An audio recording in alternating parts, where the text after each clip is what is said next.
Parlons Viager.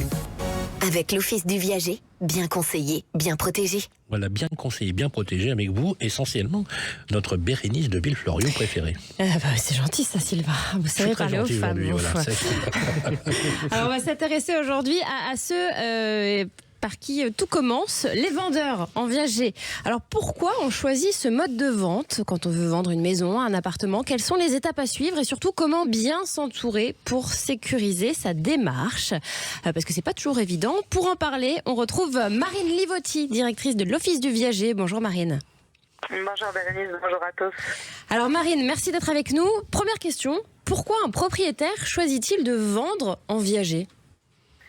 Les motivations vont être assez diverses, mais elles tournent toutes autour d'un même objectif qui va être retrouver une vraie liberté financière. On a beaucoup de seniors qui souhaitent finalement compléter leur retraite grâce à de la rente mensuelle pour mieux vivre au quotidien et puis pallier souvent à des pensions de retraite qui sont relativement faibles. D'autres veulent anticiper une éventuelle dépendance ou même aider parfois leurs enfants de leur vivant sans forcément attendre la succession. Et ensuite, il y a ceux qui veulent tout simplement rester chez eux tout en transformant leurs biens, qui sont souvent leur seul patrimoine, en argent immédiatement disponible. Donc le viager leur permet tout simplement de monétiser un patrimoine immobilier qui est dormant, et ça leur permet de profiter pleinement de leur retraite, de sécuriser leur maintien à domicile.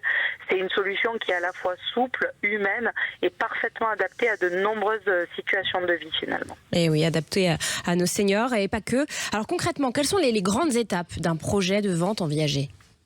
Alors, la première des étapes, ça va être de commencer par l'étude patrimoniale complète.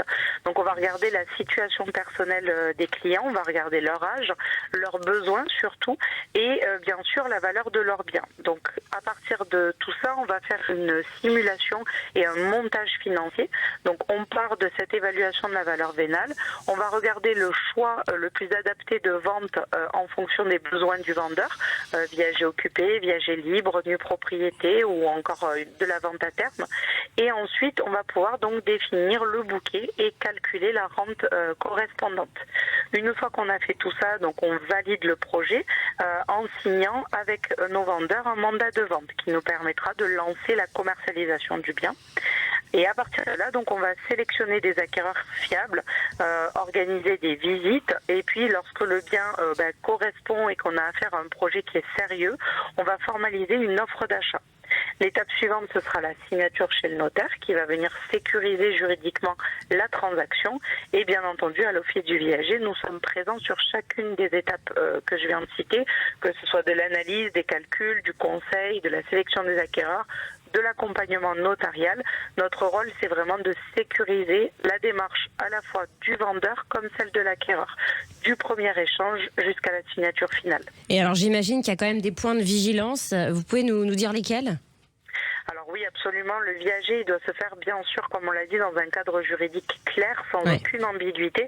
Et justement, pour éviter notamment, par exemple, des montages familiaux qui seraient mal encadrés et qui pourraient être, par exemple, requalifiés en donation déguisée. Alors c'est quoi une donation déguisée ? Alors, c'est tout simplement une donation qui prend l'apparence d'une vente. Par exemple, lorsqu'un parent voudrait vendre son bien à un prix anormalement bas à l'un de ses enfants, à un neveu, une nièce, dans le but tout simplement de permettre un avantage au détriment d'autres héritiers, c'est ça qu'on appelle la donation déguisée.